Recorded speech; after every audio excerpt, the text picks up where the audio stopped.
সংবাদ প্রকাশের পরও উন্নয়নের অপেক্ষায় শীল পরিবারের নাপিতরা। মোহাম্মদ ইব্রাহিম মিয়া, বিরামপুর প্রতিনিধি। দিনাজপুরে বিরামপুর হাটের বেলতলায় ফুটপাতে বসে নাপিতগিরি পেশায় জীবিকা নির্বাহ করা শীল পরিবারের জীবন সংগ্রাম নিয়ে সম্প্রতি বিভিন্ন পত্রিকায় সংবাদ প্রকাশিত হলেও এখন পর্যন্ত তাদের কর্মস্থলের পরিবেশ উন্নয়নে দৃশ্যমান কোনো উদ্যোগ বাস্তবায়িত হয়নি। খোঁজ নিয়ে জানা যায়, ফুলবাড়ী উপজেলার খায়েরবাড়ি এলাকার পরমিল শীল, বিকাশ শীল, বিশু শীল ও শিশির শীল সহ কয়েকজন নাপিত প্রতি সপ্তাহে শনিবার ও মঙ্গলবার হাটের দিনে প্রায় 15 কিলোমিটার পথ পাড়ি দিয়ে বিরামপুর হাটে আসেন। এখানে এসে তারা চুল ও দাড়ি কাটার সেবা দিয়ে জীবিকা নির্বাহ করেন। কেউ বেলতলায় নির্দিষ্ট স্থানে, আবার কেউ ফুটপাতে বসেই এই সেবা প্রদান করে থাকেন। তারা জানান, সংবাদ প্রকাশের পরেও কর্মস্থলের পরিবেশে তেমন কোনো পরিবর্তন হয়নি। যদি বসার স্থানটাই কিছুটা উন্নত করা হতো তাহলে কাজ করা তাদের জন্য আরো সহজ হতো। বর্তমানে খোলা ও অপরিচ্ছন্ন পরিবেশে কাজ করতে হওয়ায় নানা ধরনের ভোগান্তির শিকার করতে হয়। স্থানীয়রা জানান, আসন্ন ঈদ উল ফিতর উপলক্ষে ঐতিহ্যবাহী বিরামপুর পশুর হাটে বিভিন্ন এলাকা থেকে বিপুল মানুষ সমাগম ঘটে।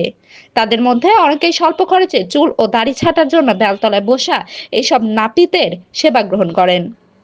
এলাকাবাসীর মতে, তাদের বসার স্থানটি পরিষ্কার পরিচ্ছন্ন ও স্বাস্থ্যসম্মত করা হলে সেবা গ্রহীতা ও সেবা দাতা উভয়ের জন্যই পরিবেশ আরো সুবিধাজনক হবে।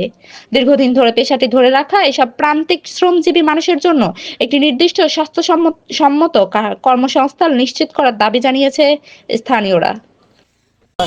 আমরা খয়াবাড়ি থেকে আসি, আমাদের মনে করেন আসা এখানে 20 বছর হয়ে গেল বসে ব্যবসা করে, কিন্তু আমাদের কোনো গুরুত্বই নেই, আমাদের কোনো গুরুত্বই নেই।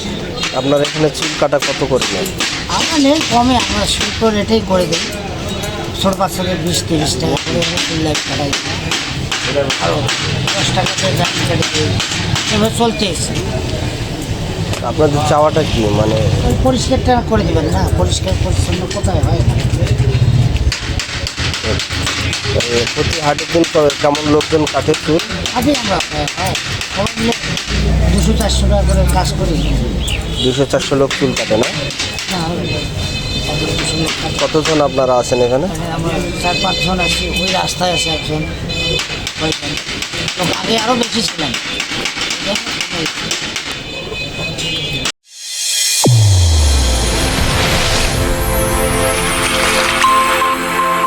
চ্যানেল A1 হৃদয়ের স্পন্দন।